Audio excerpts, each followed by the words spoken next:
Okay, folks, I can neither confirm nor deny the rumors of Kermit the Frog's new girlfriend, Denise. But I can tell you that here on This Week in Law, this week, we are bringing you Law in Space. We've got two very great experts in the burgeoning field of space law with us here today, Professor Henry Hertzfeld and Nathan Johnson. We're going to discuss many a thing, including space firewater, space IP, space money, space wars, and much more next on This Week in Law. Netcasts you love. From people you trust. This is TWiL. Bandwidth for This Week in Law is provided by CashFly at CACHEFLY.com. This is TWiL, This Week in Law with Denise, Howell, and Sarah Pearson. Episode 319, recorded September 11, 2015. Dude dinged my Death Star. This episode of This Week in Law is brought to you by Braintree. If you're working on a mobile app and searching for a simple payment solution, check out Braintree. With one simple integration, you can offer your customers every way to pay, period. To learn more and for your first $50,000 in transactions fee-free, go to braintreepayments.com/TWiL. And by FreshBooks, the super simple cloud accounting software that's giving thousands of freelancers and small businesses the tools to save time billing and get paid faster. Try it free at freshbooks.com/TWiL. Hello, folks. Greetings and salutations from planet Earth. I am Denise Howell, and this is This Week in Law. And I am so excited about this particular episode of This Week in Law that you're joining us for, because it is our first ever all space, all the time panel. We're going to talk about space law today, and we have an amazing group of folks to do so with. Joining us is Henry Hertzfeld. He is a research professor of space policy and international affairs at George Washington University and a member of the Space Policy Institute at the Elliott School of International Affairs. Hello, Henry. Morning for you. It's afternoon for me. Yeah. Morning for us. And Yeah. Goodness knows, suborbitally what sort of time frames we're talking about. Anything might go today. Also joining us is someone who's well acquainted with Henry. Nathan Johnson is the founder of the Space Law Society at George Washington University Law School. He was research assistant to Professor Hertzfeld. He also, very interestingly, I thought, interned with the FAA Office of Commercial Space Transportation during SpaceX's first licensed flights to the International Space Station. He's also the author of a great space law newsletter called Astro-esque, ESQ, short for Esquire. Welcome to the show, Nathan. Thank you very much. Great to have you on. Curious about your internship at the FAA. You were there for the first licensed flights of SpaceX to the International Space Station. Were there unlicensed flights? No, but there were licensed test flights that would get into orbit. But that was the first time when I was there that they actually approached and berthed with the International Space Station. So it was a milestone for them. It was a milestone for the office. And it was really fun to be in an office where it looked like all the work stopped and everybody was just glued to their computer monitors watching it online. But that was actually part of their job, was to monitor the actual mission. So it was fun to be in an office where that was your job, was to watch. All right. And of course, back from a short hiatus is our co-host, Sarah Pearson. Hello, Sarah. Hello, Denise. I'm really excited about the show today. I'm going to learn so much. I am too. So exciting. I've even brought, the people see this and ask about it all the time in the background. It sits in my office. My old Estes rocket from younger days that's going to participate in our show today simply as a passive bystander, I hope. Let's get into it. So many interesting things to discuss. We talk a lot, as folks who listen to and watch the show frequently know, about intellectual property on this show. So I thought we'd talk about IP in space.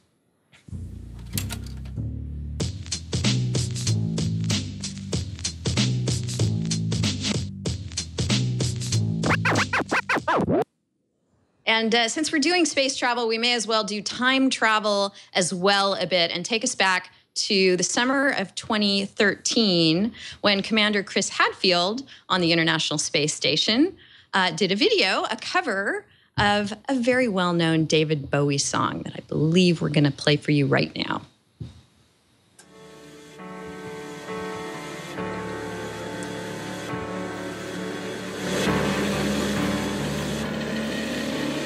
This is ground control to Major Tom. You've really made the grade. And the papers want to know whose shirts you wear. But it's time to guide the capsule if you dare. This is Major Tom. All right, so we definitely noticed this when it happened back in 2013, talked about it on the show back then, played other clips from it back then. There was a wonderful Economist article that went deep on all the IP ramifications of Commander Hadfield covering Major Tom from the International Space Station. And it is, I think it was in our discussion notes back then. It's in them again today. You can find them at tagpacker.com/user/thisweekinlaw. I would really encourage you to read the whole article because this particular IP use wound up not being as controversial as it could have been because Commander Hadfield and his people worked closely with David Bowie and any other rights holders that were involved and got permission to do this, cleared everything in advance rather than just deciding to cut a cover from the space station. But had he done so and had he broadcast live, had he not done so, had he not gotten all the permissions and had he broadcast live, the IP situation could have been very different. So I thought this would be a great way to kick off our show and ask Professor Hertzfeld what he thought about this when it happened and whether this delighted you and gave you some good fodder for your class. Actually, IP is important, of course, but not the major thing we talk about in class. It's a separate topic. And I mean, the astronauts, many of them are, of course, very talented and do a wonderful, their own personalities come through in space. But in terms of intellectual property, there isn't an awful lot of controversy. He was on the space station.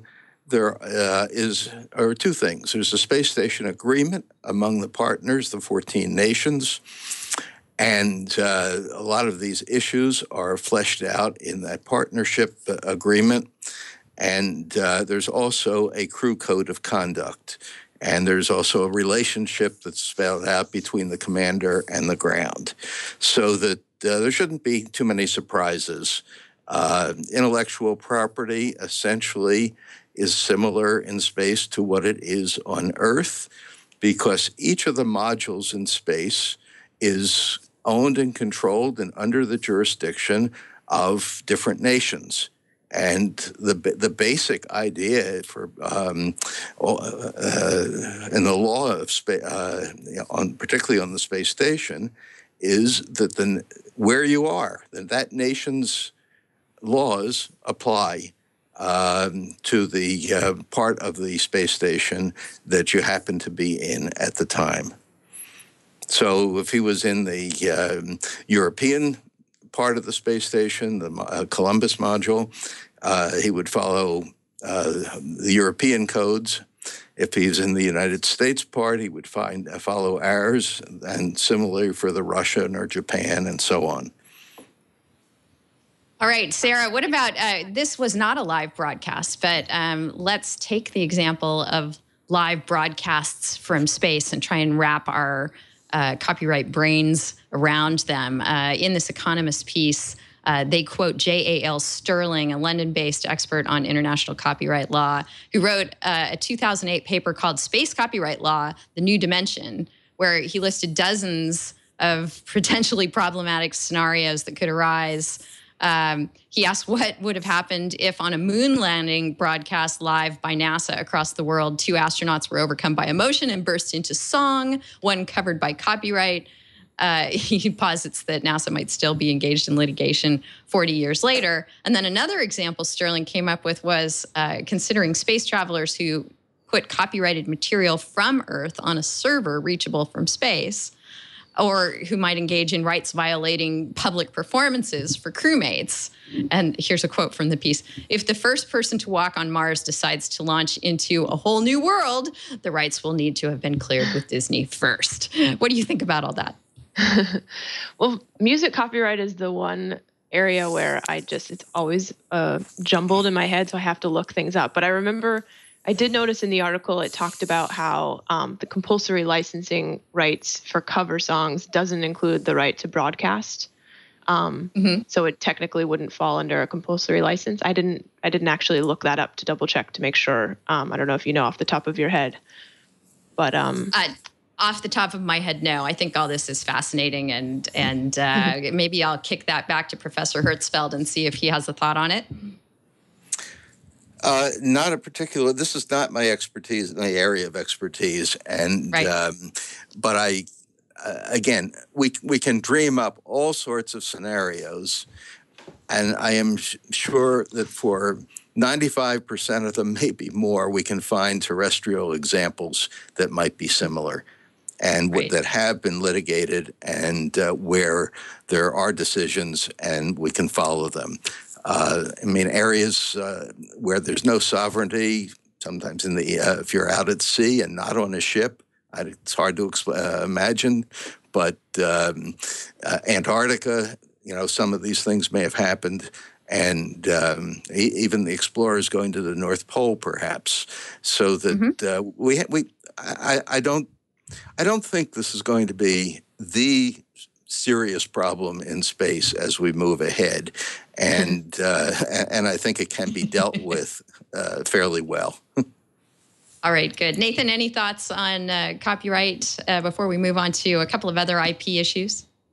I think this is one of the issues in early space law where it's what's the scale of the problem? How many people do we actually have in outer space who could be these potential lawbreakers? And right now, all the astronauts on the International Space Station are very highly trained, are all professionals. Obviously, astronaut Hadfield, did his due diligence, didn't do this without, notifying ground control.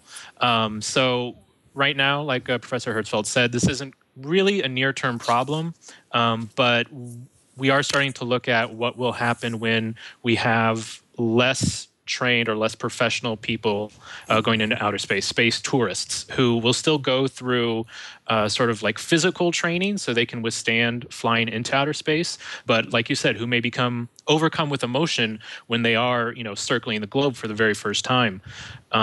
Burst into song, maybe they're broadcasting it live down to Earth. If they're on a Virgin Galactic flight, doing it on Virgin's internet satellite service.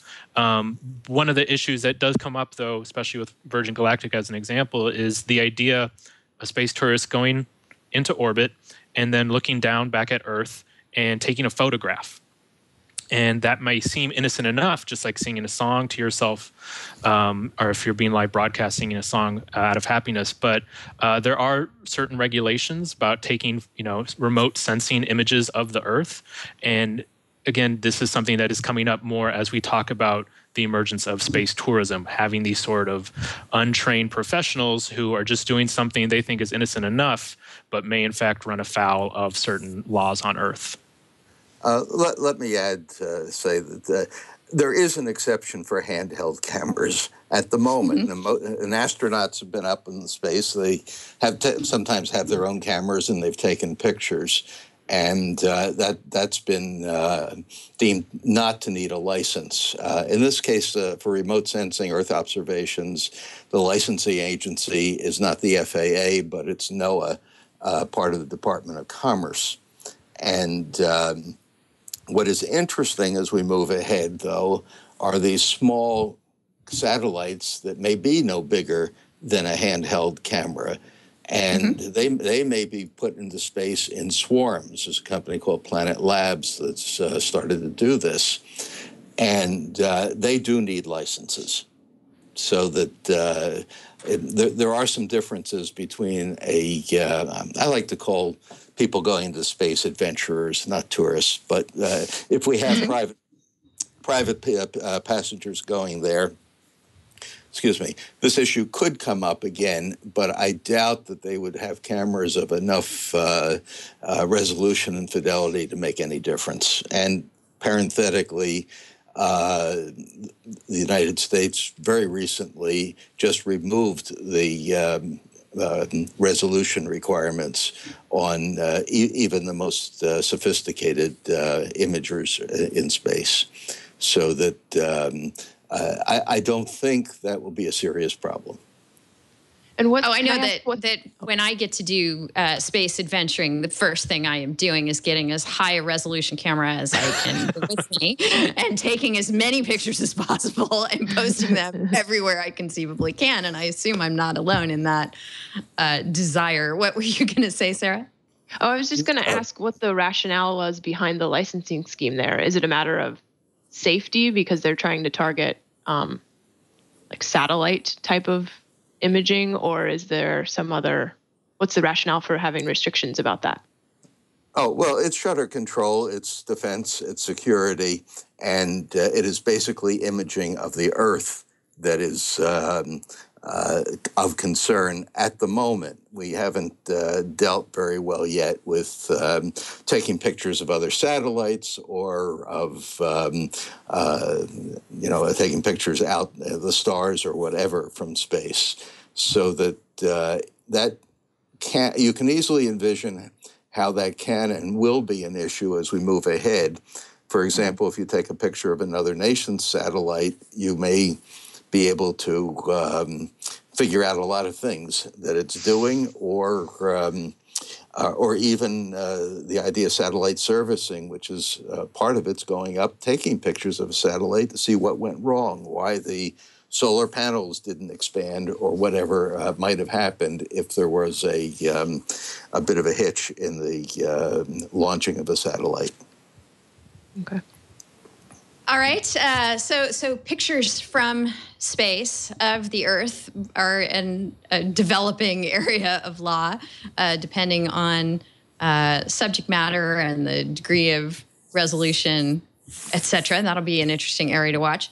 The United States has enacted a law that deals with inventions in space, things that are, here, let me pull it up so I can give you the exact language, things that are made, used, or sold in outer space on a space object or component thereof, or under the jurisdictional control of the United States. Anything that falls under that rubric is deemed to be made, used, or sold within the United States for this purpose.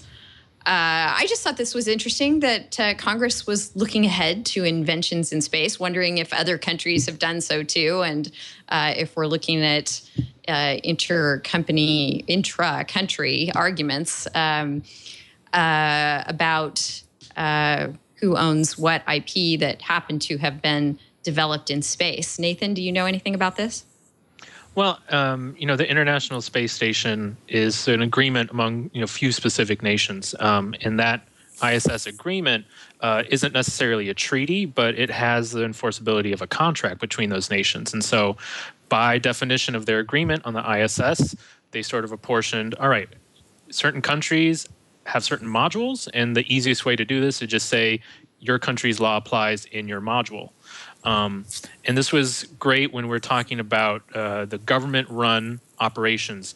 But, of course, looking ahead, we want to start allowing private use of certain facilities, private testing, experimentation, sort of turning over portions of the ISS to a non-government entity to allow full utilization of those services. And so I think it's there in the move to privatize, not the whole station, but to allow private experimentation, that the Congress wanted to step in and provide some backbone to those private companies there on the station, but also looking ahead to private modules. Bigelow Aerospace is a premier company that's looking to build sort of inflatable space habitats. And if it's a low enough cost, you can foresee private companies coming together and maybe time sharing, renting out space on a private space station, and they too would want some sort of backbone and enforceability to protect their inventions while they're up there. Right. Henry, can I ask you, one of the things that sort of makes me scratch my head about this statute is the fact that Congress decided to use language that says made, used, or sold, not just made or created or conceived.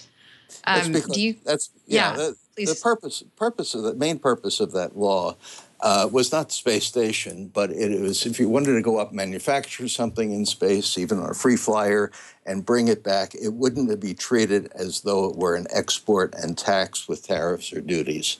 So if it was a United States launch and companies' operations in space, then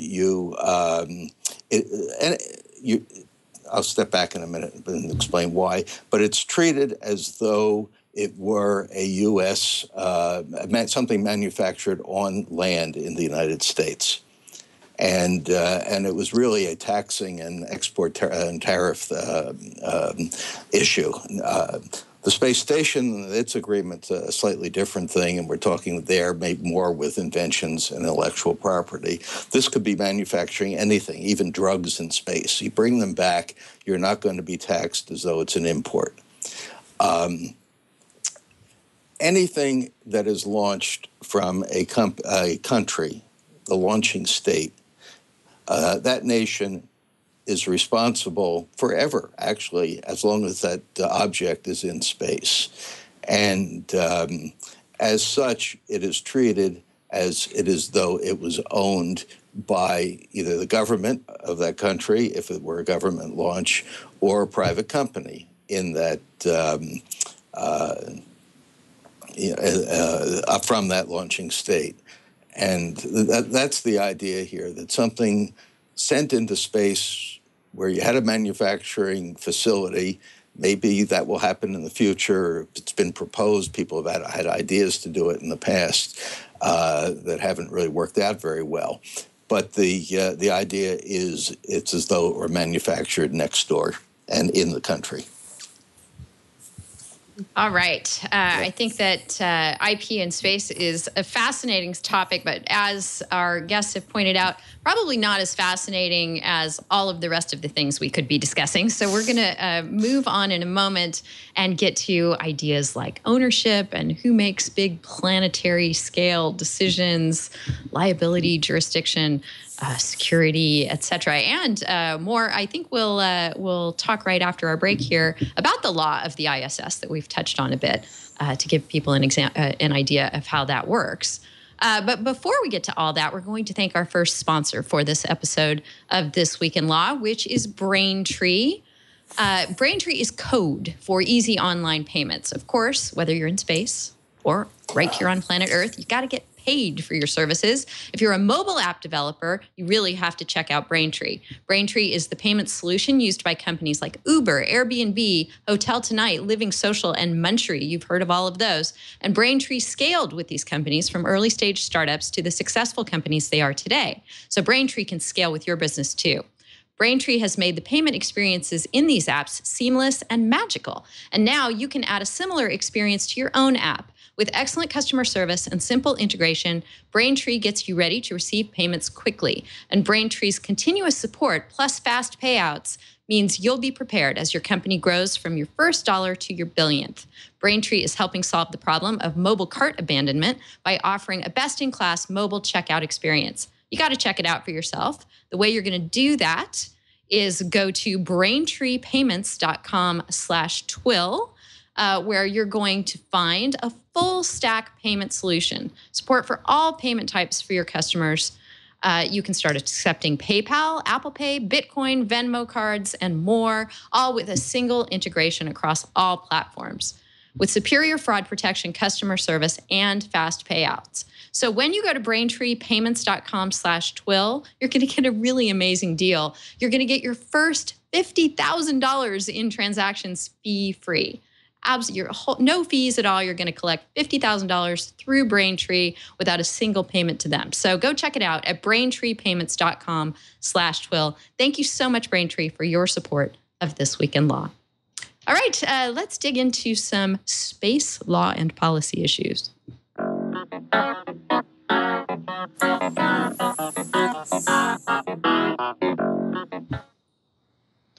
All right, gentlemen, bring us up to speed on the ISS. Henry, you began to tell us how it's basically an aggregation of floating countries up there. It's various modules.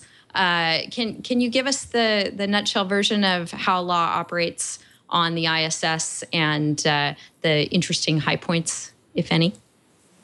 Well, as I mentioned before, there's a lengthy set of agreements, and they've evolved. I mean, the space station is now, that agreement's 20 years old. Mid-90s was when it was first started, and it's been changed as situations have changed over time.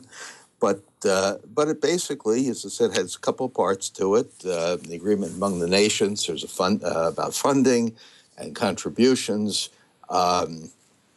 and then the code of conduct for the crew, and again, the commander and the ground station. But the structure is that each nation that's involved is part of that agreement. And in space law, there's something called the Registration Convention, which has been signed by quite a number of nations, not every one, but and it basically says that if a nation launches something into space, it's supposed to let the world, through the United Nations, know that some of the details about what it launches, its orbits, and its means of getting up there, and things of that sort. But it also has some provisions for that nations must retain jurisdiction and control over the objects that they've launched into space. And the Registration Convention is a mechanism that the partners in the space station have all agreed to be part of, and that's how, when they register those modules, you determine whose law applies. And because the United States is, of course, the lead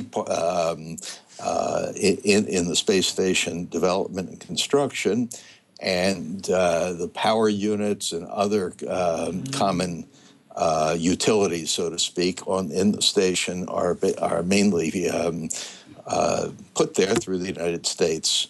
If somebody doesn't obey the law, or there's an issue and it's not dealt with by the law of a particular country's module where the issue might occur, then there are some march-in rights that the U.S. has in order to maintain the operations and the safety and so on of the station. Nathan, I'm curious, given the way the legal structure of the ISS works, are certain things legal in parts of the ISS that might not be permissible in others based on the different planetary or the different countries' laws that apply? I am not too sure about a comparative analysis of illegal activities on the space station. But again, these are all very high-level, competent agencies that entered into this agreement. They all have scientific goals while they're up there. So I'm pretty sure the agreements all cover the same things. Just, again, it's the differences for the domestic law of those countries that would apply. But again, while they're up in space, all those countries, are still beholden to the outer space treaties and their general conduct. So I think everybody up there is pretty much on the level. I don't think you could get away with something on one module and not another. Right. And I guess we should maybe explore some of those outer space treaties, some of which, and our whole approach towards space law, date back quite far, 40 or 50 or even 60 years, to when Russia and the United States were the only two players in the field. And I remember reading in one of our discussion background pieces for the show today about the decision, the property decision. You know, how are we going to decide who owns what in space, basically? You know, are we going to treat it as a high seas situation, the law of the high seas here planetarily on the Earth? Or are we going to perhaps have an arrangement, you know, a flyover kind of arrangement where the property on Earth extends upward a certain amount of space that includes orbit? Can you speak to that for us and how things worked out on that front, Henry? Sure. Like any treaty, the words are, what's in there is a compromise. Mm-hmm. There are basic concepts and rules. There are exceptions. There are ongoing controversies, particularly as we move ahead into more commercial space. But essentially, as you said, it was the United States and the Soviet Union then were the two countries that could access space. No other nation had launch vehicles capable of going above the atmosphere. And one of the first issues that's really never been solved is, where does space begin? There's a committee in the United Nations, a Committee on Peaceful Uses of Outer Space, COPUOS, and that's where these issues get debated. And that's where the treaties were originally written before they were ratified by member nations. 50 years later, they are still discussing where the atmosphere ends and where space begins. We all know the range. It's somewhere between 90 and 110 or so kilometers up there. It's about 62 miles or so. But the exact border has never been defined in a treaty or really very well by any nations. So we start there. Where does it all begin? And of course, if it's below in the atmosphere, then, as you described correctly, anything above a nation is controlled and owned by that nation to use as it sees, and its laws apply. And different nations, of course, have different laws. So that's one problem. And it's not been a serious problem. It's one reason why it hasn't been solved, because we haven't had an accident in that gray area at the edge of space. There have been some countries way back in the 70s along the equator when other nations were putting up the geosynchronous satellites, telecom and others, that sort of stay above the same place on the Earth as the Earth rotates. And it's called the Bogota Declaration, and they filed it with the International Telecommunications Union. I believe it was in 1976. Nations along the equator simply said, hey, that's ours. There's never been a resolution of that filing. It's just sat there. And in the treaties, anything in outer space is not subject to sovereignty. Space itself is a place where no government can, by Article 2 of the Outer Space Treaty, appropriate a celestial body, an orbit, or anything like that in space. So that that's the basic idea, that there's no sovereignty there. We have that in the law of the seas, but there are some, it's not the same. it's similar, just as it's similar to the Antarctica Treaty of 1958, which declared Antarctica to be a zone of no sovereignty. That doesn't mean you can't go and sit there or put a research facility up, and that would belong to you, but the land does not.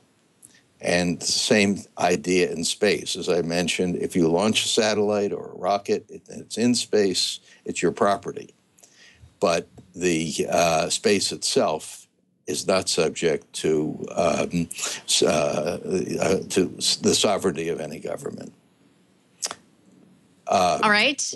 Yeah. Oh, go ahead. Finish your thought. No, I'm waiting for another question. Go ahead. Okay. So we got a good question from IRC that I'm going to go ahead and co-opt not only as our next question, but as our first MCLE passphrase for the show. We put these phrases into the show at random points so that if lawyers or other professionals who need professional education credit are watching the show and submitting their activity for credit, they can prove that they actually watched or listened to the show. So our first one is going to be Space Court. And my question to Professor Hertzfeld and to Nathan as a follow-up is there a space court? Does the Committee for Peaceful Use of Outer Space have any sort of dispute resolution arm, or does anyone else? Simple answer is no. No. All of the treaties call upon diplomatic negotiations as the first level of dispute resolution. Because the treaties apply to governments, not to the companies, not to individuals. The Liability Convention, which is another one of the treaties, does have a procedure for a claims commission to be formed. It's like arbitration, but it's voluntary. It has to be agreed to by both sides, and it has never, in the 50 years or so of the treaties, been invoked. Not that we haven't had disputes, but we haven't used that mechanism. There is an International Court of Justice located in The Hague that generally handles transborder disputes, and it would be possible in the future to bring a case in front of the International Court of Justice, but a space law case itself has never been brought in front of them. And just a note, a company or an individual cannot bring a case there. It would have to be the government versus another government acting on behalf of its citizens in a dispute before the ICJ. So that the UN COPUOS is a place to talk, to draft treaties. It has no enforcement mechanism at all built in. If there were a serious space problem, it would probably have to be brought before the Security Council of the United Nations and dealt with like any other international incident. Underneath that, if you have a dispute between two U.S. companies, for example, or two companies from any country, national jurisdiction, national courts in those countries could be the mechanism for solving a dispute between countries. And we have plenty of those, and also arbitration written into satellite contracts and other types, even in intellectual property patent cases, can be handled domestically if both parties are from the same country. Right. As an aside, I have to just confess that while listening to your answer there, Professor Hertzfeld, and hearing you describe the International Court in The Hague as the place for trans-border disputes, I actually heard for a second transporter disputes. So I'm glad that we've got that cleared up. Nathan, do you think that there is a need for a space-specific court, or if the various mechanisms we have in place that Professor Hertzfeld described are sufficient? Again, I think this is a problem of scale right now. Like Professor Hertzfeld said, if there were a really large accident that would actually be worth going after, an award for, that usually would rise to sort of like an international incident, in which case we would want to rely on, diplomatic relations between two different countries to settle that. They could settle it themselves. They could go into arbitration, like Professor Hertzfeld suggested. The Permanent Court Permanent Court of Arbitration a few years ago actually published what they called optional rules for arbitration of disputes relating to outer space activities. So there are, some guidelines out there for people who would want to agree to settle it that way to follow. Or like Professor Hertzfeld said, they could go to the ICJ. So right now, sense of scale, there's no need for a permanent standing court. But I will say the International Institute of Space Law actually has an annual moot court competition. So law students from North America and regions elsewhere in the world every year have a sort of hypothetical situation. And the way it's written is that two different countries have brought this case before the ICJ. And so every year we have, I don't actually know the number of teams, but almost 100 teams across the world every year practice what it would be like to argue this sort of case before the ICJ. And in fact, the world finals of this competition every year are judged by 3 actual ICJ judges. So we have training for law students and young lawyers about what this would look like in the future. And then we also have participation from ICJ judges, almost training them as well to what it would be like if they had to sit and decide a case like this. That is really, really cool to learn. Sarah, do you have any questions about anything we've been talking about so far before we move on into some other topics? Well, the thing I was going to ask is just kind of how far into the future is that scaling when, commercial, because you hear a lot in the news about potential commercial ventures into space, but I don't really have a good sense for how imminent that is. I mean, is that still so far in the future that we're not really seriously considering how we're going to handle it, or is it imminent?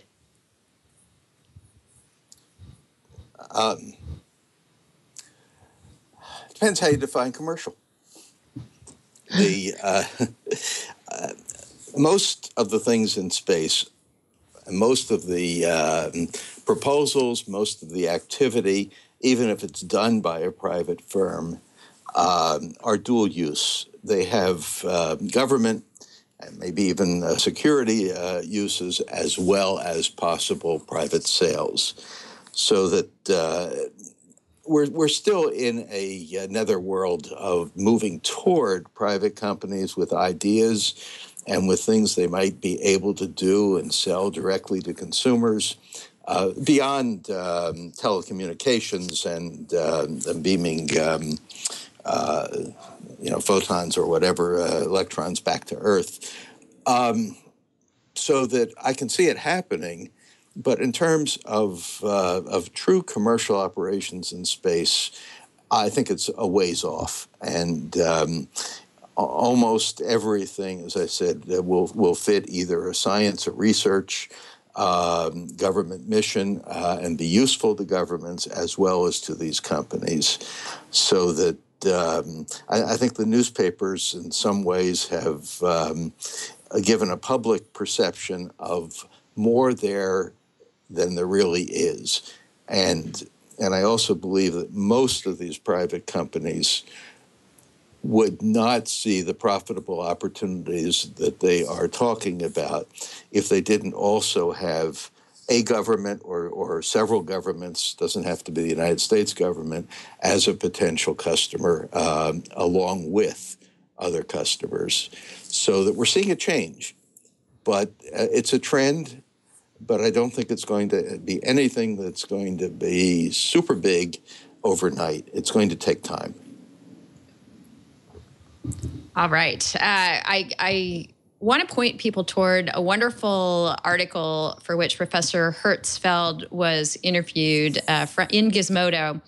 It's called "A Space Lawyer Explains How We'll Forge a Civil Society Off Earth." And there are a lot of good points and issues raised there. And the author concludes with, astronauts get all the glory, but the earthbound lawyers who happen to specialize in space deserve just as much credit.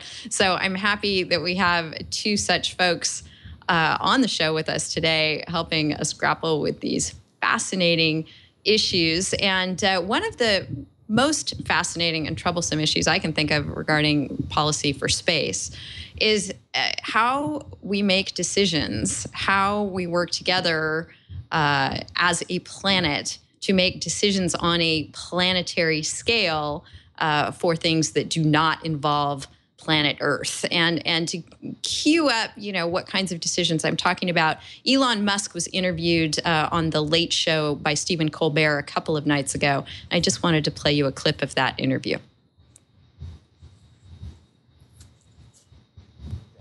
You'd warm it up.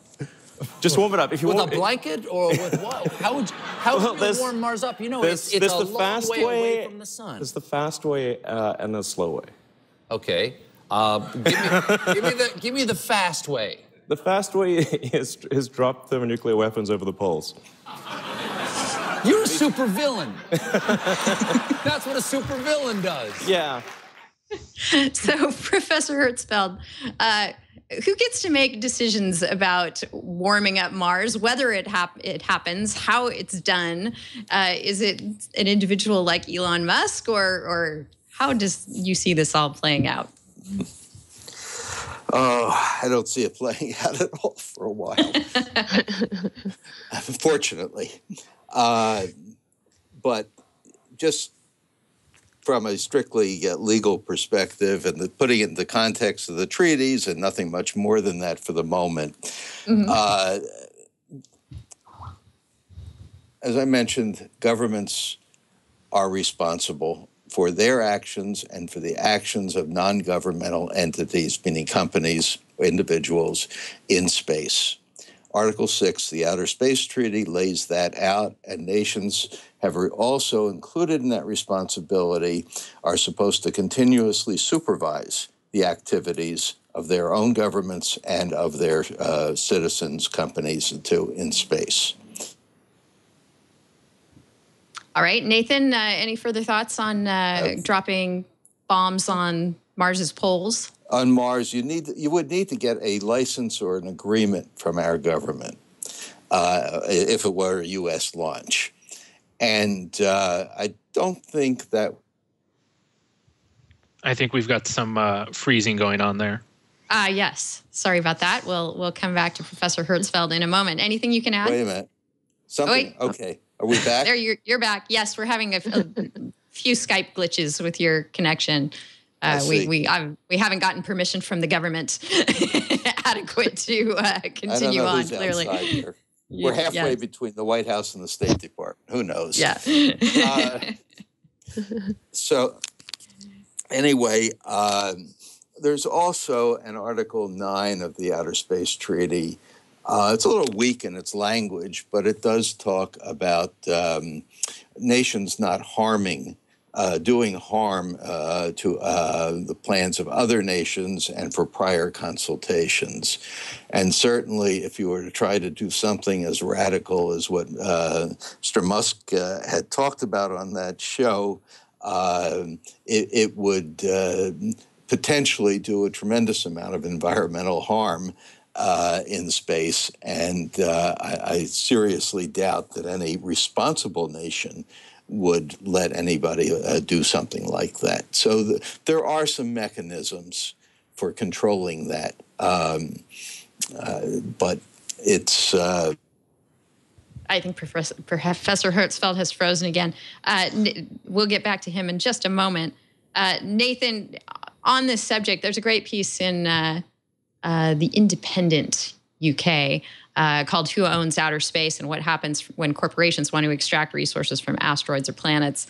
We've got that in the discussion points today. And it concludes by talking about an organization called Planetary Resources, which exists to explore mining opportunities robotic mining opportunities on asteroids. One of their advisors, we can only, be grateful, is director James Cameron, who did the Avatar film, which was all about, not going to foreign planets and treating them as though they're our own and not anybody else's. So do you have any thoughts on how these kinds of major future type decisions will be made?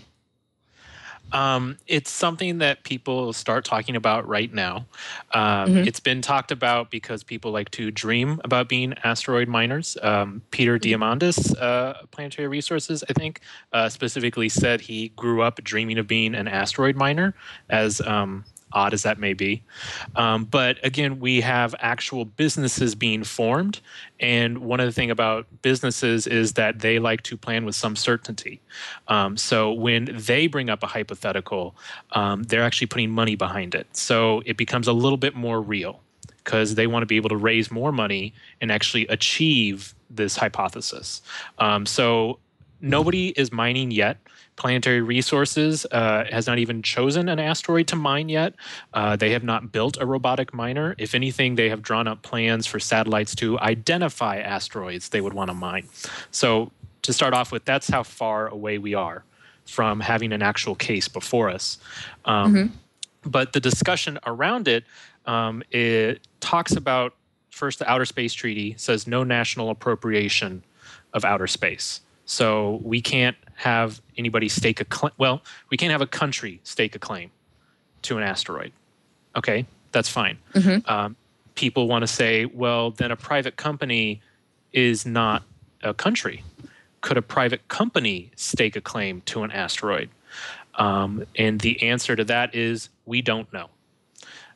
Some of the leading international law term is publicists. Some of the leading publicists say that treaties are silent on whether a private company can get around this loophole. Other people say private companies who just want to mine resources would not actually be appropriating the whole asteroid. They would just be taking, let's say, mineral rights from the asteroid. My property professor described property as a bundle of sticks. So instead of having a private company try to claim a whole asteroid, they'd just be taking one stick out of the bundle and trying to bring those resources either back down to Earth or use those resources in space. It's a question that's being brought up now, again, because businesses want some certainty in order to invest and plan ahead. And it's these sort of questions that are being brought up in places like the UN COPUOS, so that multiple countries can try to talk about it.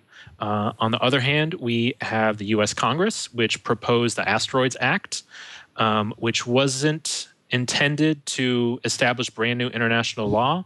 The only thing the Congressional Act meant to do was say, if a US company wants to have, mining rights that are enforceable against another US company, then in the US, we will recognize that. So we have some small steps that we're trying to take domestically. We have international conversations that are going on. But it's the last thing to say about it. I had a law professor who, cautioned against trying to form early law. Trying to form the law before the incident that requires it can sometimes lead to a messier conclusion. So it's one of those things where chicken or the egg, are we going to see an actual case of mining first before we see the law that will establish it? Or do these businesses really want the international community to write the law first so that they can go and do it under that certainty? Right. It just seems like such a human nature thing. I definitely agree. We shouldn't be trying to formulate laws before there's an actual need for them. That's a dangerous thing to do. But of course, the first thing that people did when they actually set foot on the moon was plant a flag and act very proprietary about what they were doing up there. Professor Hertzfeld, do you think that the treaties that we have in place now are equipped to accommodate private space exploration and corporate mining interests? The treaties were not written specifically with that in mind. Mm-hmm. And we are going to have to, I think, expand some of our interpretations of some of the meanings of the words of the treaties to accommodate business. That's not going to be easy. From an international lawyer perspective, that's actually quite difficult. International lawyers would like to see new treaties. In the environment we're in internationally today versus that of the 60s, it's unlikely we're going to see new space treaties.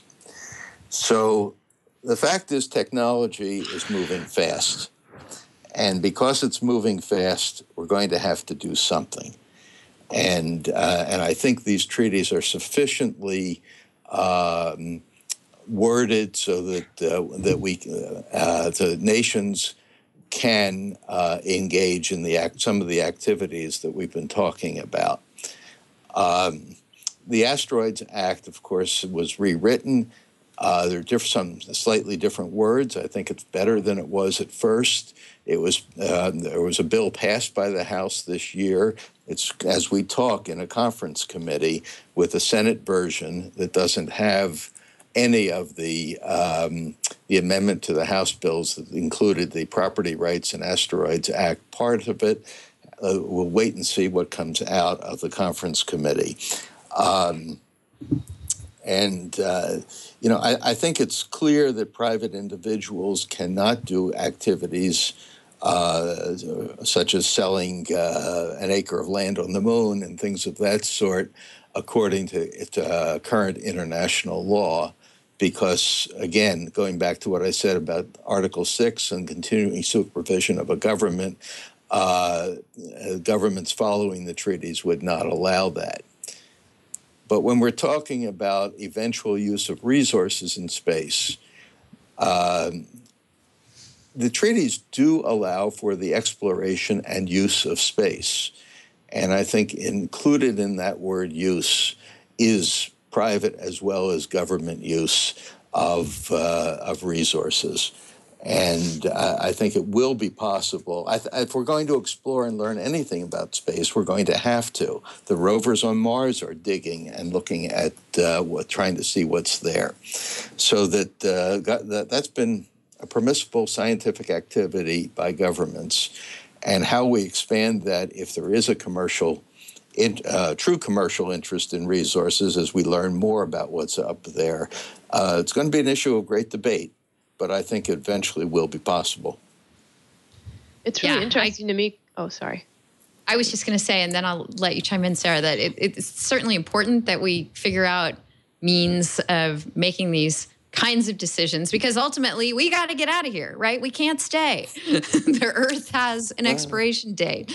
So, I'd hate to see us get bogged down in quibbling about how decisions are made to the point where we lose sight of that fact. Go ahead, Sarah. I was just saying it's just occurring to me how, everything in space is another form of commons. But it sounds like without, we don't have all the rules kind of set out for how the commons is going to operate, with humans. But it's just kind of interesting to think about it as this like unencumbered commons out there that we have to figure out how we can all share it. I wondered if either of you, I don't know which of you wants to take this, but just for me, kind of hearing all these, the articles and the treaties, it's kind of hard to make it concrete in my head. So if you, and I guess I'm just going to assume that maybe that's the case for other people listening, could you talk a little bit about maybe some hypotheticals of potentially, realistic situations that kind of get to some of those gray areas that could turn into disputes but maybe never have risen to the level of a formal dispute, but just kind of like the edge cases, and just walk us through it a little bit?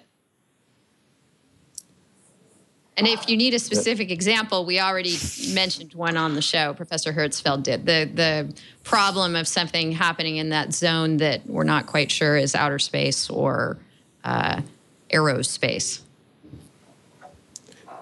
Well, yeah, I mean, if something happens, it will be specific to that incident, just like any, let's say, accident that occurs. an aircraft is involved in an accident, and we investigate, and then we try to make sure that that particular thing doesn't happen again.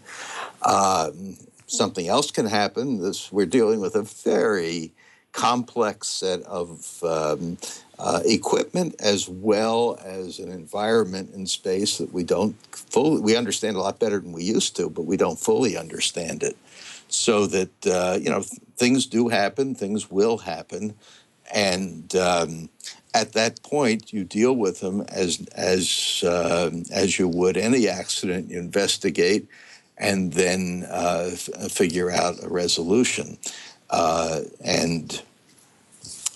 That's sort of common sense and isn't really that much of a treaty issue. I guess I was thinking more along the choice of law questions. If there are ever gray areas there where it actually might be complicated to figure out which law applies. Then there are some rules about accidents, if that's what you want to talk about. If anything, first of all, there's in the liability convention, if anything falls down to earth that was part of a vehicle or a satellite that's up there, the launching state is absolutely liable for whatever damage on Earth may have occurred. And which means that if a rocket, the U.S. rocket lands on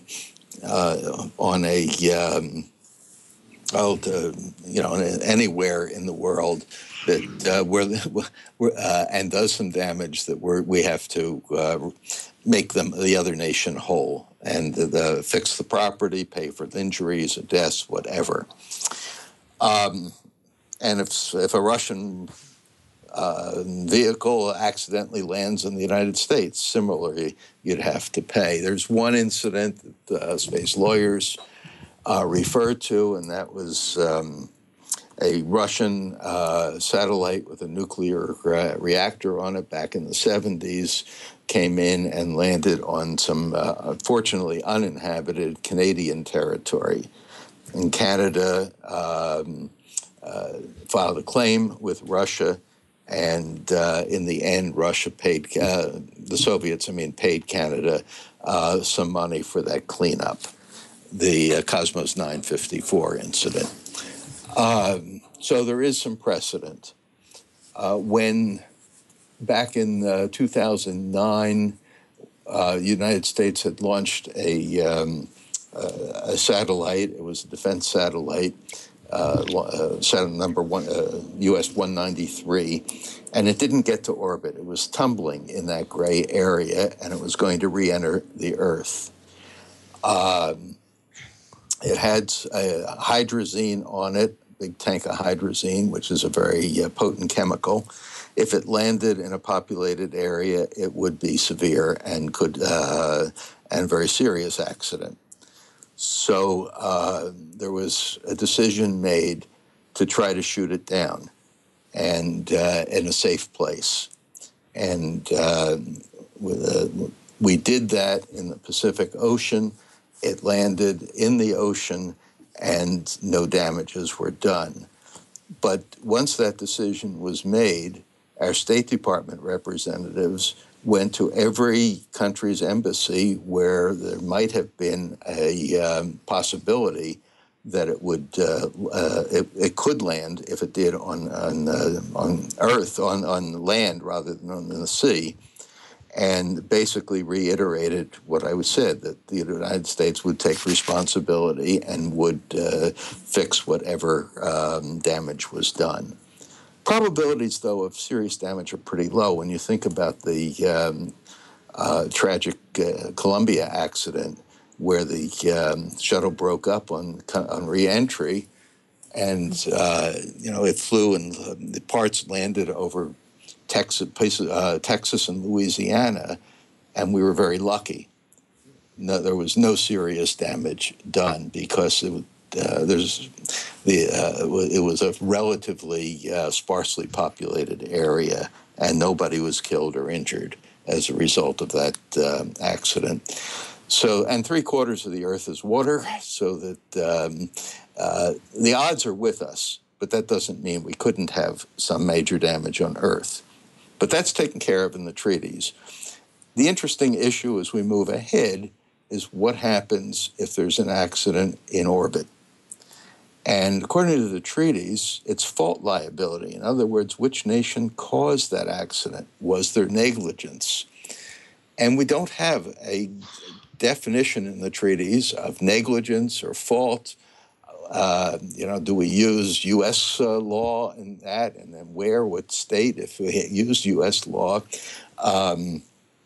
Or, if we had civil law involved, all these things would have to be resolved somehow, and to try to find the joint or severable liability of the nation that might have been at fault in an accident of that sort.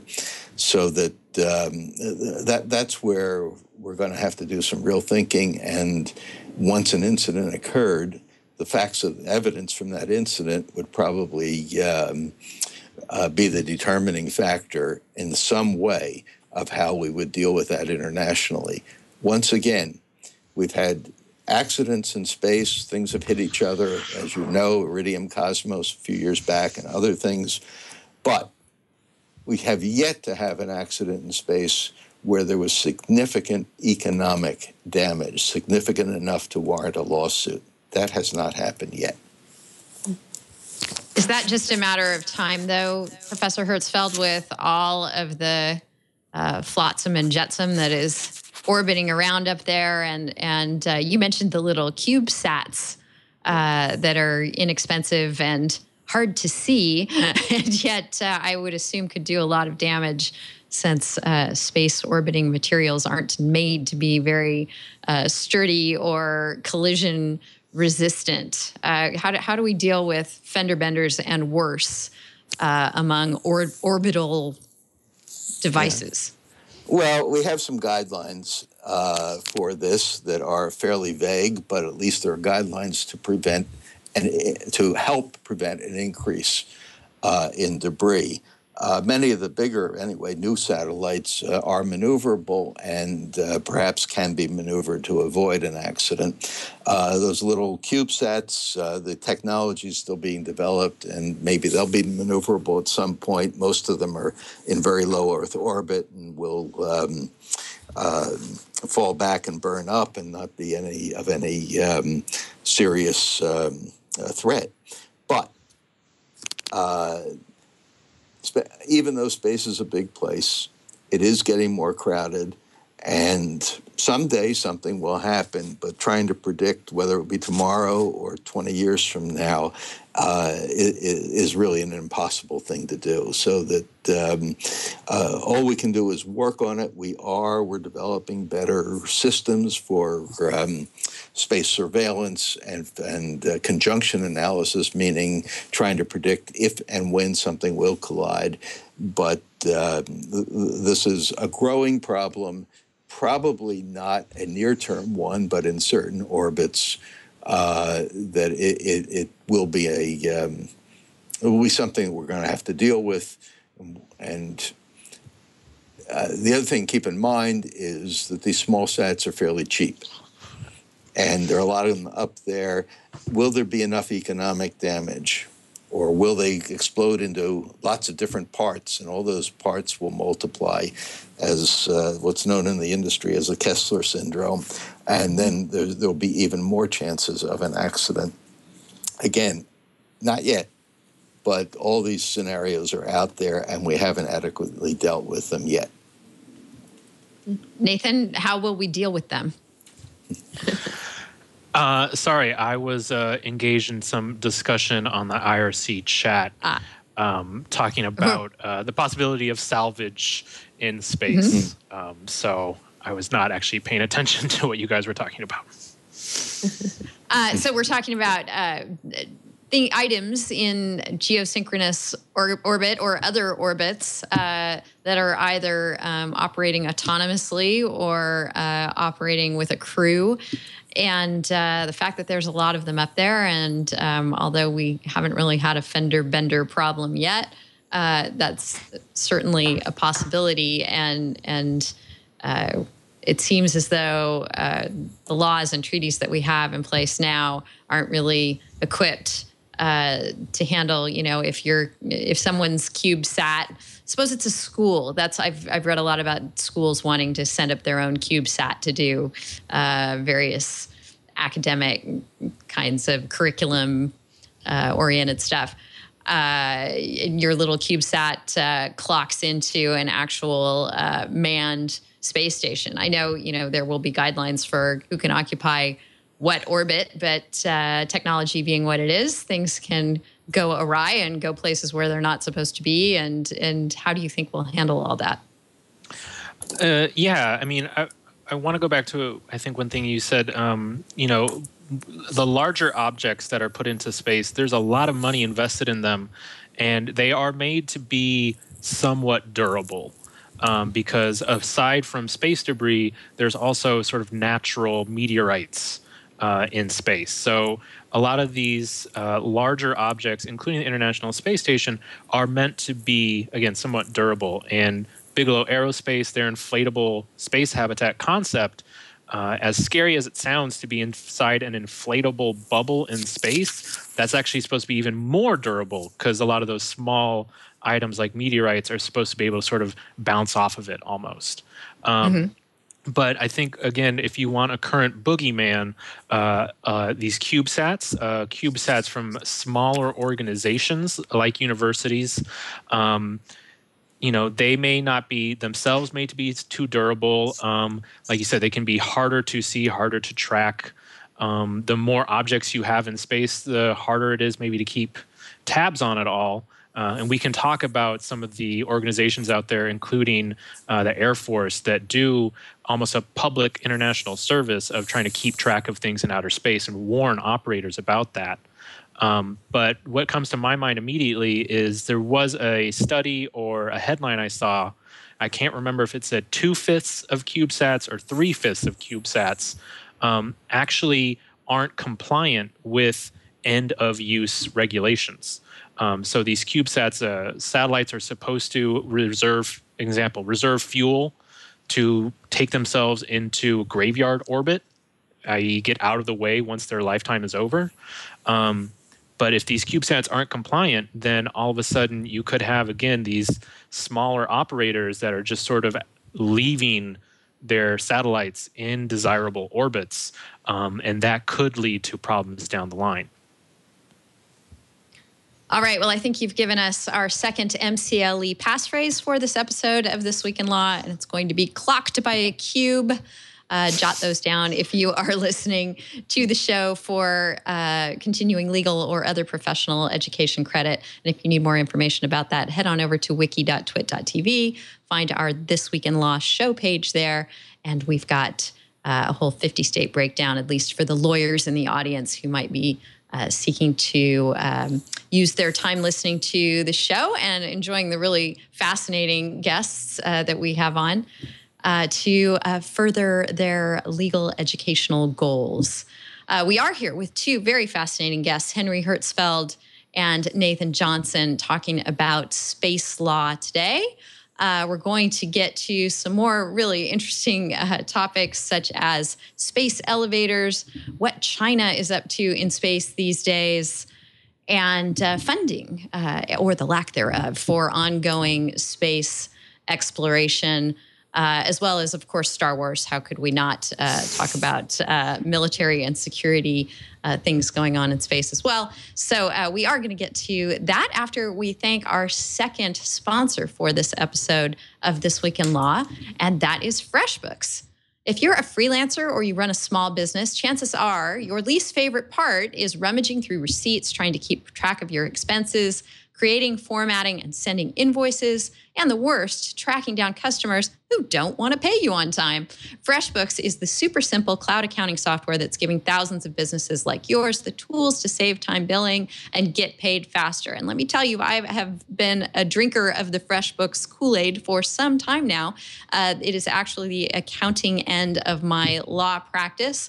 And I'm so glad that it is, because it just makes that whole process of tracking time, tracking expenses, billing clients, and getting paid something that I don't have to give much thought at all. It just works seamlessly and professionally and well. And that's what you want from your accounting solution for your business. You'll be creating and sending invoices in minutes. You can organize your expenses easily. It's easy to track your time almost instantly, even on mobile devices.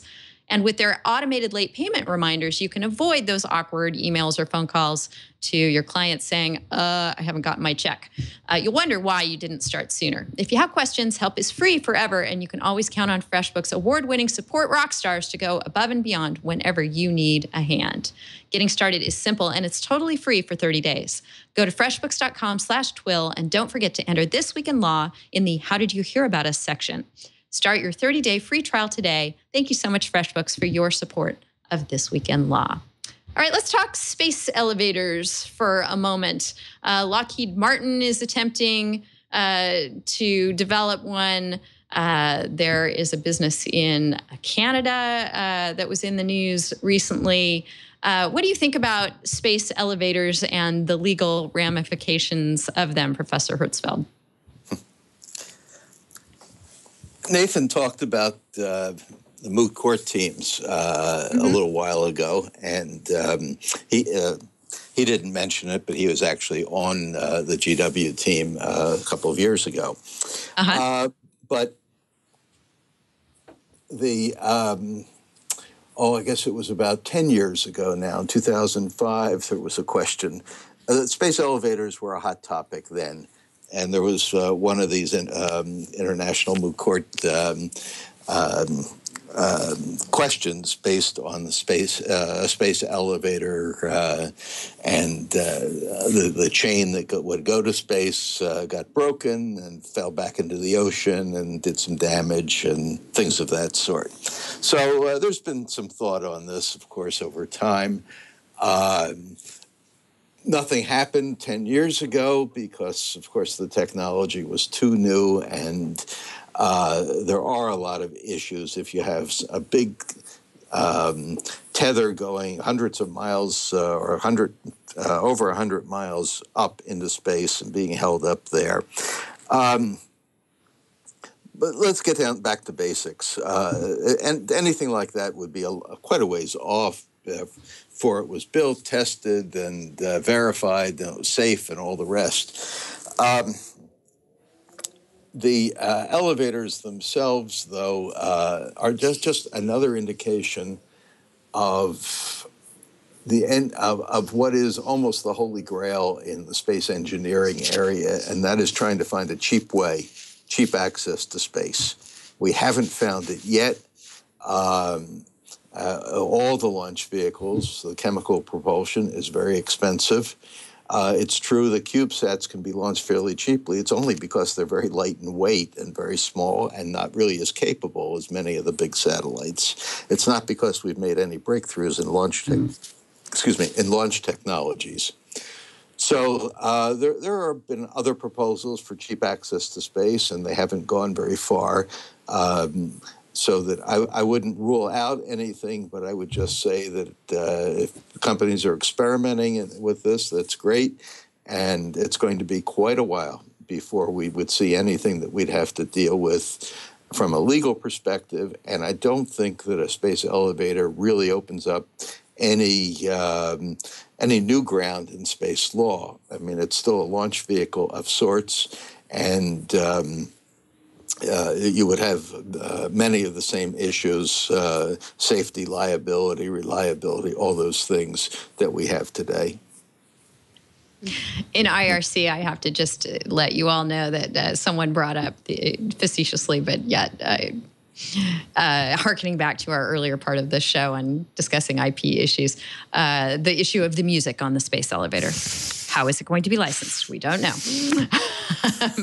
Nathan, anything to add to space elevator tech or law, particularly given your moot court experience?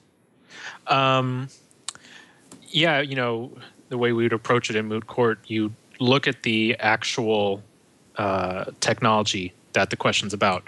A space elevator would pass through your national airspace and then ideally would get to outer space. So as far as, licensing in your national airspace, you would have to definitely talk to regular FAA about that, just to make sure you don't establish the space elevator right in the middle of a very busy plane route. And then in outer space, you'd have to make sure you have, the slot designation for the other end of your space elevator, and that, again, your space elevator doesn't happen to cross through somebody else's very important orbit.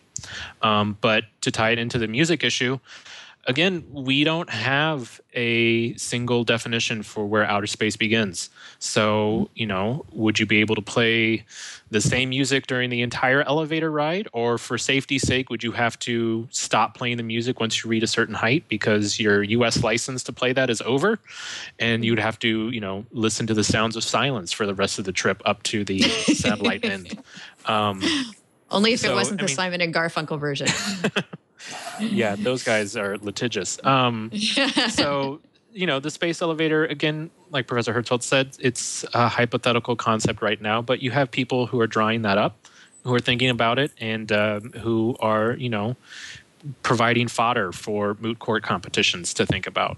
Yes. And, another technology to think about is solar-based power, the idea of using solar rays in orbit to take the sun's rays without having it to dilute through the Earth's atmosphere, collecting that in orbit, and then using microwave power to send it down to the surface of the Earth. You're not just going to blanket the surface of the Earth with highly energized microwaves. You'd send it down to a receiver station, but again, you'd have to think about the path that that's going to take. You don't want to accidentally fry any planes that are flying through the path of your microwaves. And then the same sort of liability issues. What happens if the satellite gets knocked a little bit off course and you're no longer sending microwaves down to a receiver dish, you're sending microwaves down to a small town. Same thing with the space elevator. If, God forbid, something snaps and that, 100 kilometer, 100 mile cable suddenly falls back down on the Earth, it'll be like a scene from the 2009 Star Trek movie when that, mining ship sort of snaps and falls into the San Francisco Bay. Yes. You have those very real physical aspects. I'll just say, if there's a business involved that's investing money, nobody wants to put up, a half-designed structure. If they put something up in space, they're going to want it to be as durable as possible. You're going to have to be a really go-getter insurance company to want to insure those kinds of businesses too. Sarah, any thoughts on this? No, I actually have to drop I have a conference call at 3. But that's right. It is 1 o'clock. I'm glad I cut to you and remembered that. We are so glad that you could join us today. Sarah, of course, is senior counsel with Creative Commons, and love chatting with her every week here on This Week in Law. Sarah, anything you need to let us know before you're out of here? No, the only thing I wanted to ask was just like a total high level question: is how many of you are there? How many space lawyers out there are there? Is there like a bar association of this? I mean, it had never occurred to me. There is most sense. definitely a bar. I just don't know if it's a bar association. No, there is an organization called the International Institute of Space Law, and I think the membership is somewhere around a couple of hundred people. In the whole world? Yeah, okay. Yeah. It's international. Yes. And who are your and generally the clients are governments, right? Is it mainly not private practice? It's everything. And I mean, if you really want to include the lawyers who do telecommunications law file applications to the FCC here, similar things in other nations. You wouldn't call them space lawyers so much. They're not dealing with it directly with the treaties and some of the things we've been talking about today, but there are many more. than a couple of hundred if we're dealing with the applications of space. That's the geospatial, remote sensing, Earth observations people, and export control issues. You can go on, so that just the numbers that I quoted are those who are interested enough to join an organization, not necessarily all those dealing with space issues nationally and internationally. And they're both private lawyers and government lawyers. Gotcha. All right. Well, it was fascinating. Thank you so much. Thank you, Sarah. We'll see you next week. Okay. Bye-bye. Bye. All right. Where should we go from here? Go ahead, Henry. I just wanted to add something to the space elevator discussion. Yeah, please. Pardon me. And that is that at least the original proposal was to launch from the ocean, from the middle of the Pacific Ocean, not from a nation. And even there, we have some precedent. There was a company called Sea Launch, which built a platform. It was a platform, I think, was built by the Norwegians, the rocket by the Ukrainians, the engines by the Russians, and it was managed by Boeing, the United States Corporation. But even Sea Launch could not launch from the middle of the ocean without a license. And eventually, because Boeing had the biggest share, the United States was the licensing and the state of registry for the Sea Launch operation. It's now gone bankrupt. It's not in business. But so even launching from the middle of the ocean does not solve a company's legal issues with licensing and national jurisdiction over the facility. Well, that seems like a good segue into talking about other countries besides the United States and Russia, exploring space, putting things in orbit, etc. And of course, China is a huge global superpower and definitely has designs on doing more in space. Journalists who want to publish articles on the topic tend to use sensational headlines. We have one in our rundown today. World War brews in space between China, U.S., and Russia. Can the two of you fill us in on what China is doing in space and whether that headline is warranted or not, or whether there are concerns along the lines of the ownership and policy and decision-making considerations we've been talking about so far, or even on a military level? Can we start with you, Nathan? Yeah, like you said, there is a easily sensationalized aspect to all of this. There's some people who are looking for a boogeyman, who are always looking for some militaristic conflict to spur the space industry. And, they would say something like, if China plans to visit the moon, would China decide to withdraw from the Outer Space Treaty and suddenly claim the moon as their property? So they use that to spur on the U.S. to be like, no, we have to return to the moon as soon as possible and defend our claim to at least share it. I think that's highly sensationalized. What we see from China, at least from what I remember at presentations, was that China is very good at establishing 5-year goals to advance their industry and their capabilities. They have astronauts. They have manned space flight. They have built and designed a modular space station. I believe they have connected at least 2 modules. I don't know, I can't remember if they have actually put Takonauts on the space station yet. But again, for a country that has sort of centralized control, to say it as politely as possible, they set 5-year goals for their development, and they meet those 5-year goals. And that can be very intimidating to powers like the U.S. and Russia, who sort of become complacent with their role as space leaders. Within the U.S., we have a lot of discussion about where is our space program going, where is our next generation vehicle. And in Russia, in the past couple of years, they've had some major restructuring, even though they had gone and establish private companies that could do space exploration. We've seen the government consolidating those companies and taking, again, a government stake in space companies in Russia there, and they have ambitions to also reestablish themselves in space. So you have the same sort of geopolitical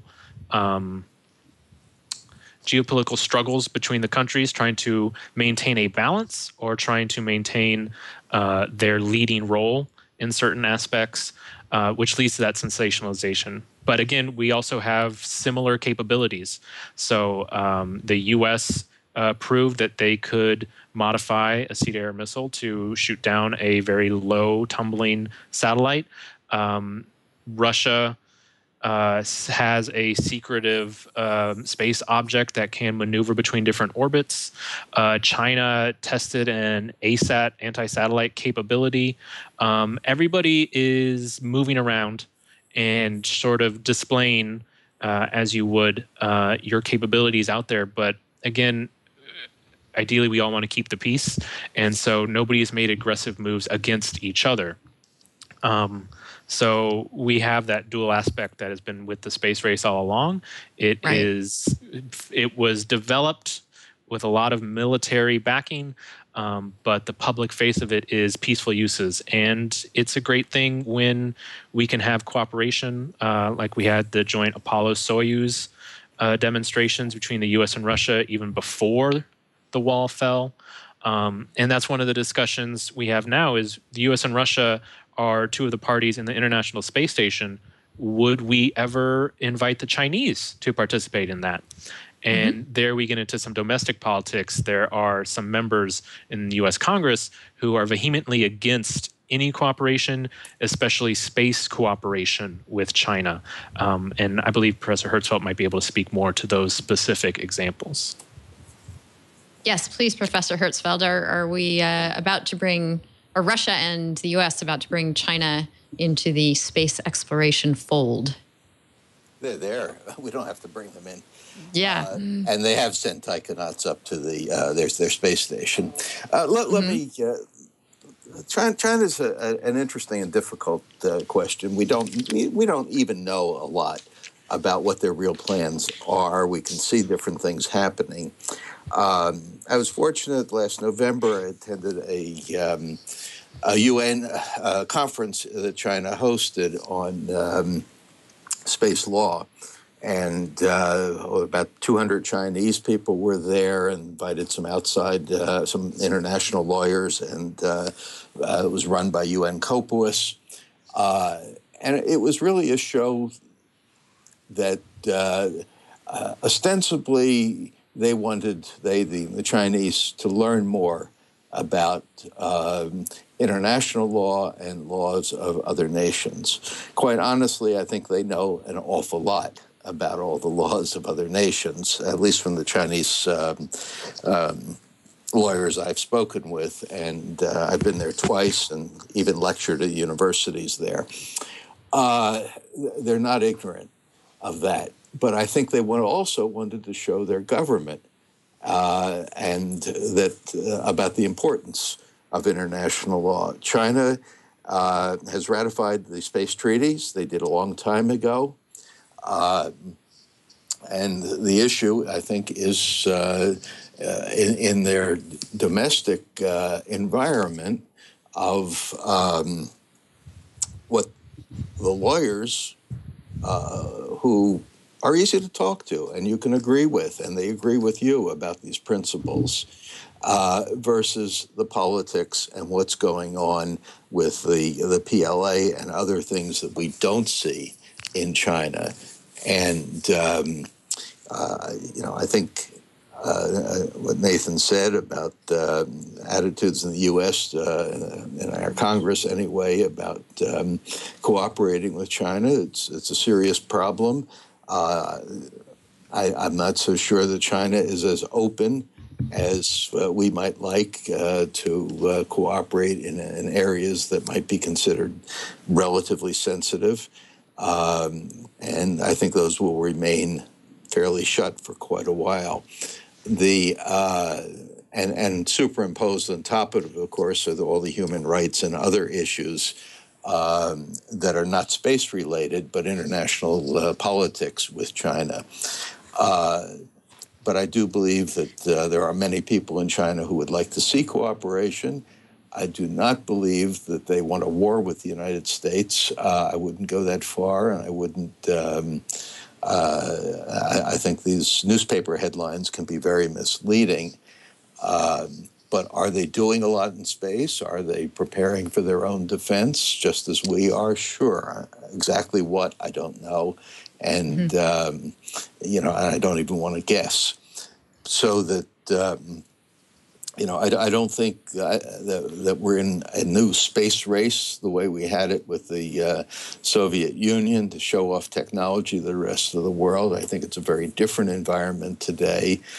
China has entered into relationships with many different nations. And parenthetically, I think a number of them are resource-oriented, Venezuela and Nigeria and others. They will launch satellites for them and use space as part of a trade means of getting more oil, for example, which they don't have as much of.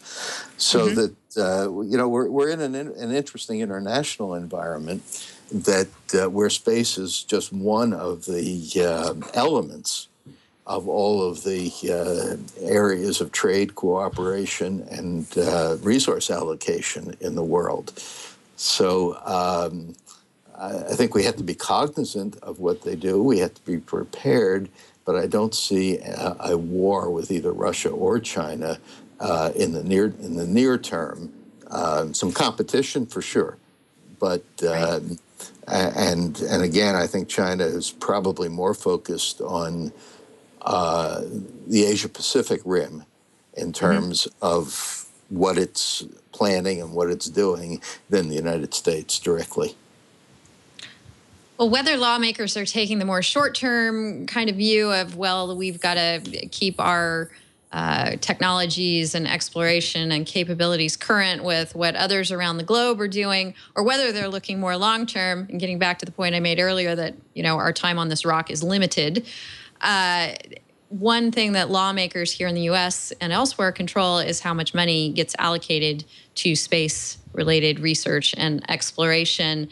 Nathan, you pointed me toward a New York Times op-ed from earlier this week by David, what is his last name? David Brown, who's writing a book about the scientists who build a spacecraft to explore the outer planets. Anything you want to let us know? The interesting factoid from the op-ed is that NASA's budget in the U.S. is less than 0.5% of the federal budget. Anything you want to add to that? Yeah, I wanted to bring up this op-ed because since starting law school, my view of space law has always been very broad. And it's not just about the hypotheticals of, what's going to happen when two people meet in orbit, but what affects the industries behind space development. And one of those things is government appropriations and funding. And, this article points out the NASA budget, going from year to year is also subject to, Congress not passing a budget every year and sometimes going to continuing resolutions or sometimes shutting down for a while. The article specifically talks about Congress shutting down and by law, NASA not being allowed to spend money on a satellite that really had a very narrow window for launching to achieve its mission. So we have those sorts of aspects on individual missions of planetary science. We also have longer-term aspects like funding for the new commercial crew program versus funding for the NASA Orion module and funding for the Space Launch System. And on the outside, you have people who are watching this and they may criticize Congress and say, why don't you fully fund commercial crew so that we can launch astronauts on American rockets from American soil sooner while you are paying for seats on the Russian Soyuz instead? And I should also mention that I interned with the House Science Committee, and my what I say here does not represent them. But I think on the other side, you have lawmakers who see themselves spending tax dollars on behalf of the public, and them saying that commercial crew looks great. It's still some unproven rockets and technology. They have serious safety concerns. They're talking to their legacy contractors, and they'd rather, portion money and develop the Space Launch System and the Orion module long term, rather than immediately put up money for SpaceX to start flying astronauts. So you have really a lot of competing interests and competing visions for the near-term future for how space development will go in the U.S. And then you have some other intricacies, like a defense language that says that the Air Force can't spend money on rockets that use refurbished Russian engines. Well, then all of a sudden you have an Air Force portfolio that can't launch in the foreseeable future because their primary launch vehicle depends on Russian refurbished engines. And that upsets things as well. So I like to point out how much of an impact congressional appropriation and funding has on space development in the U.S. short term and long term.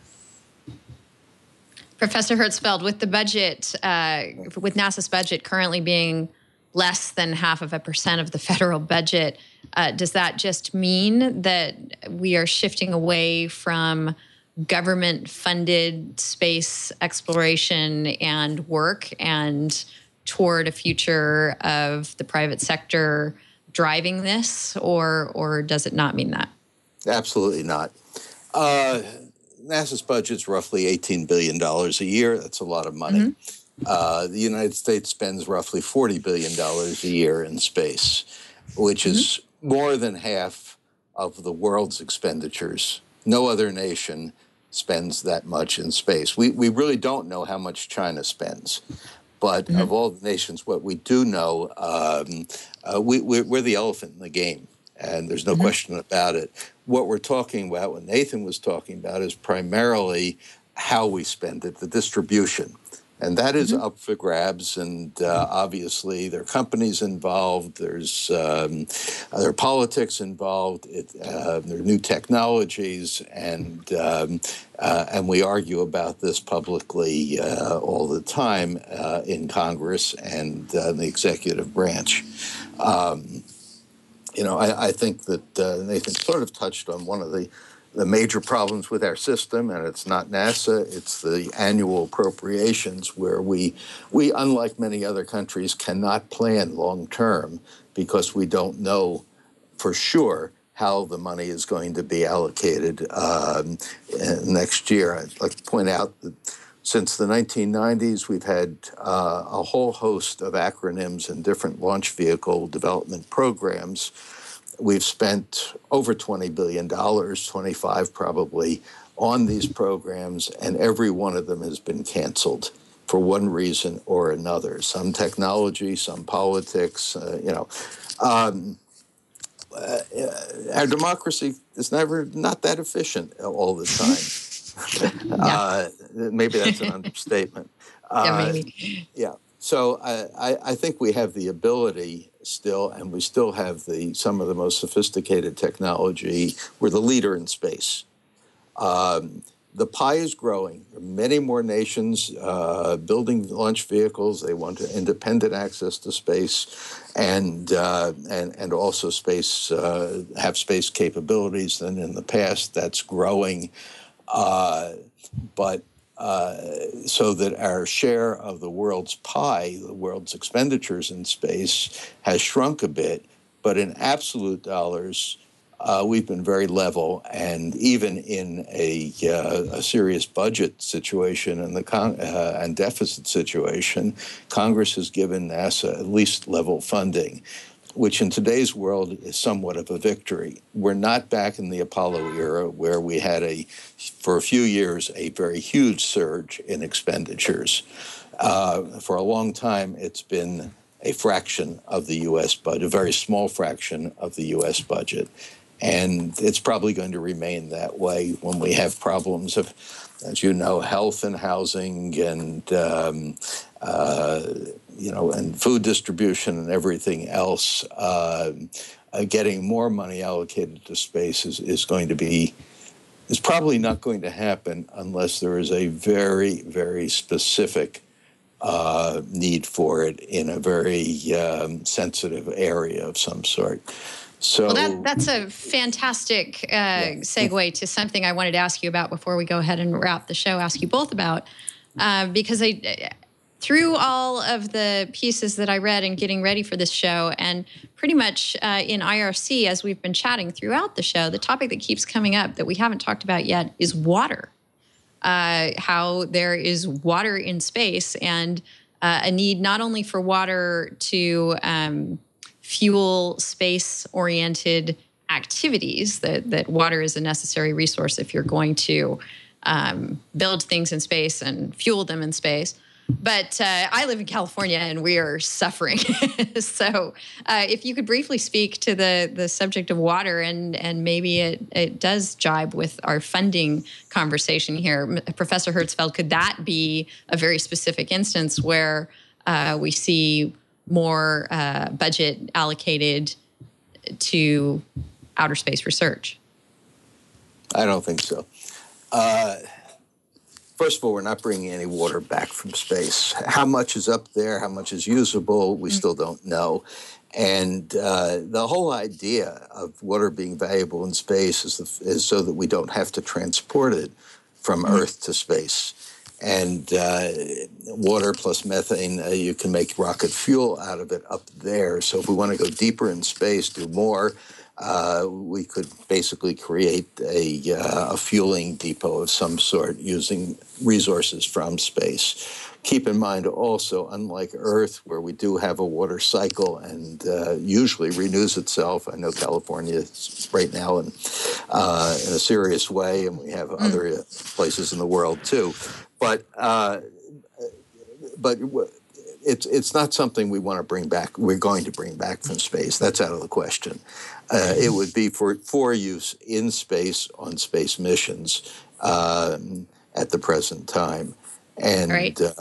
And the only other minor reason that I might think of for space contributions to this situation is better use of Earth resources observations and tracking and trending and managing water distribution in this country and elsewhere.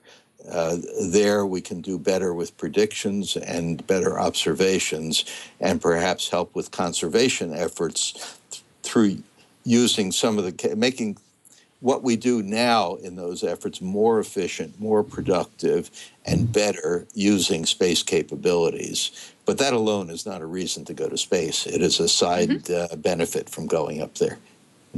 Gotcha. Nathan, any water thoughts before we give our audience our tip and resource? I'm not going to disagree with an economist when he says that trying to bring water from space down to Earth is inefficient use. But when we talk about hypotheticals and you want to dream big, the idea of creating fuel depots in space, if you had a sophisticated enough robotic mission to go to an asteroid or go to another planet, and before you ever arrive with a crew carrying spaceship, you had a little factory that started taking the water, turning it into usable fuel, so that by the time your crew of 3 people on a Dragon version whatever finally reaches Mars, they know that they will have enough fuel for their return flight.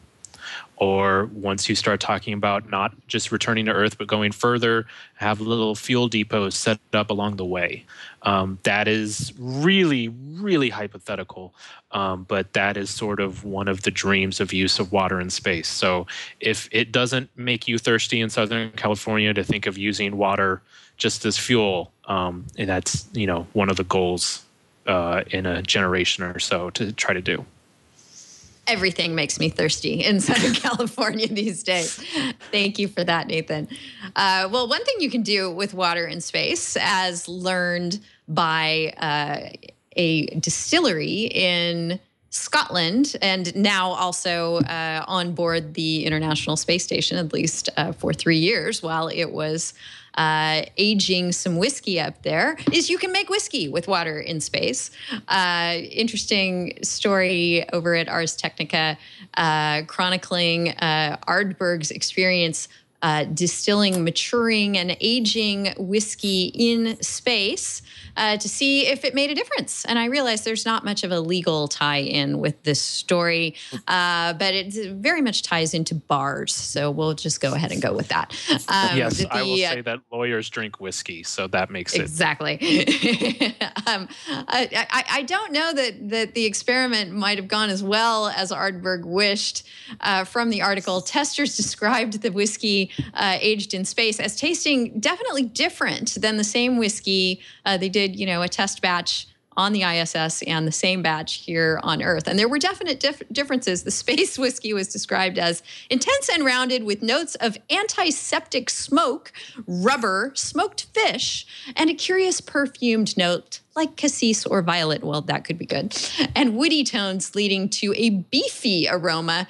The taste was different too, with it being described as very focused and an aftertaste that was intense and long with hints of wood, antiseptic lozenges, and rubbery smoke. I don't know that I necessarily need to do much more research into whiskey in space. I'm not real sold on it based on the batch that came back from Ardberg and the response of its taste testers. But just wanted to share that tip with you that people are distilling and aging whiskey in space.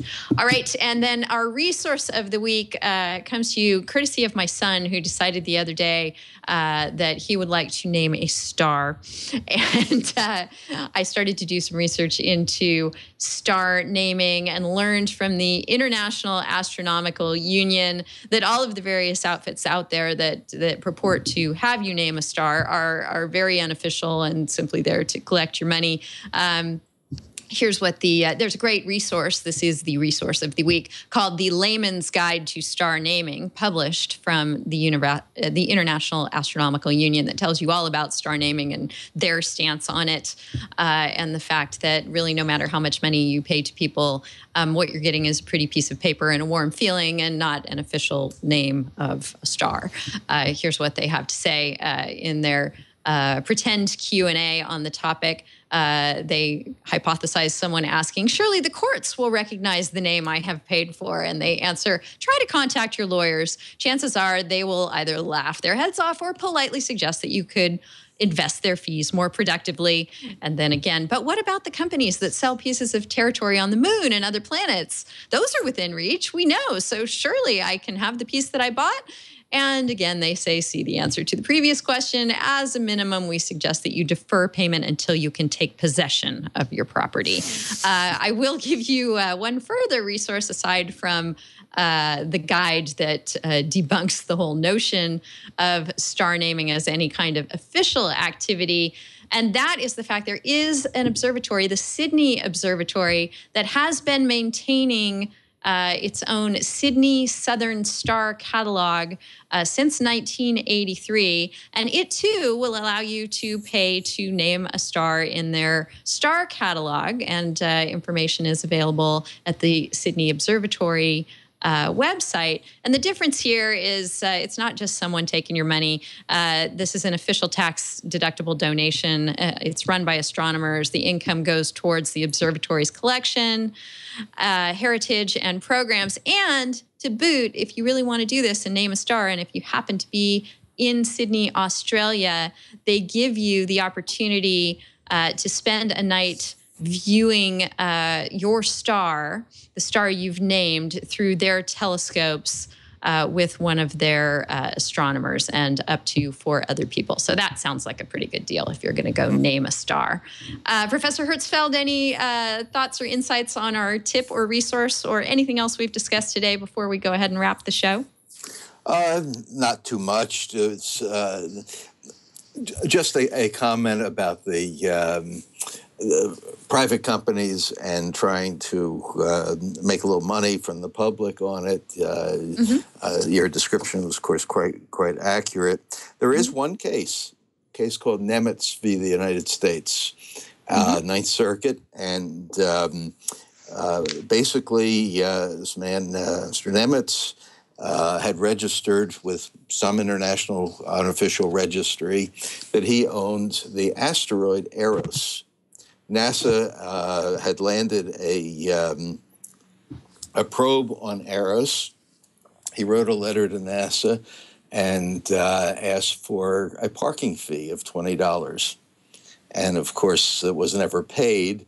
And he took it to court, and it was dismissed. And one of the bases for that dismissal was a very strong letter from the State Department, the U.S. State Department, that reaffirmed the fact that there's no sovereignty on space, and that he was not the rightful owner of that asteroid. That's good to know. Nathan, anything further you want to add? I just want to mention, there was the question, how many space lawyers are there? And for any U.S. attorneys that are watching, the American Bar Association actually has 3 different groups that talk about space law. There's the Space Law Committee within the Science and Technology Division, of which I am a co-vice chair. There's also the Forum on Air and Space Law, and the Torts and Trial Insurance Practice section actually has an aviation and space law group as well. So there are many attorneys, including in the U.S., who practice or like to talk about space law in one way or another. That's great to know. I'm old enough to remember when internet law was not a common thing that people practiced or studied. And there were just a few hundred in the U.S. who were even paying attention to issues around the then quite nascent internet and online communications in general. So my hat is off to the two of you pioneers for being among the first in your field, and to Professor Hertzfeld in particular, who's been teaching on this topic for more than a decade. Yes. And really, you guys are, you're charting our future as we speak. So we appreciate your work on that. And I can't tell you how much I appreciate your being on the show today. We have a long show. We go deep on a lot of topics, and I've been thrilled to be able to do that today. I'll mention, too, that I was inspired to put together this show and do it by reading Neil Stephenson's book, 7 Eves, that came out over the summer, which raises tons of the kinds of issues that we've been discussing here today. So if you just can't get enough of it and want to dive in more and really explode your head, go and read all 850 pages of that book, because it's a great read. Anything, Professor Hertzfeld, going on at George Washington University or in your program that you want to leave people with knowledge of before we go ahead and sign off? Well, actually, just to mention that not only do we have a course in the law school, and we actively support the moot court competitions we talked about before. We've had I've coached a team now for the last 11 years, and in the process of forming one this year. But I also have an appointment in the School of International Affairs, and we have a Space Policy Institute. And we have a website, and we publish and hold a number of conferences and on all sorts of issues on space and international space. And, I encourage anybody who's interested to get in touch and to even think about the master's program here in the Elliott School in International Science and Technology Policy, and we have a specialty in space policy as well. Thanks. That's excellent. Thank you so much for being here. And don't forget to subscribe to Nathan's excellent space law newsletter, Astro Esquire. Anything else we can plug? There's also a Twitter account for that I believe you're seeing if you're watching the video. Anything else, Nathan, you want to let people know about before we say goodbye? I've mentioned the ABA Space Law Committee, the International Institute of Space Law.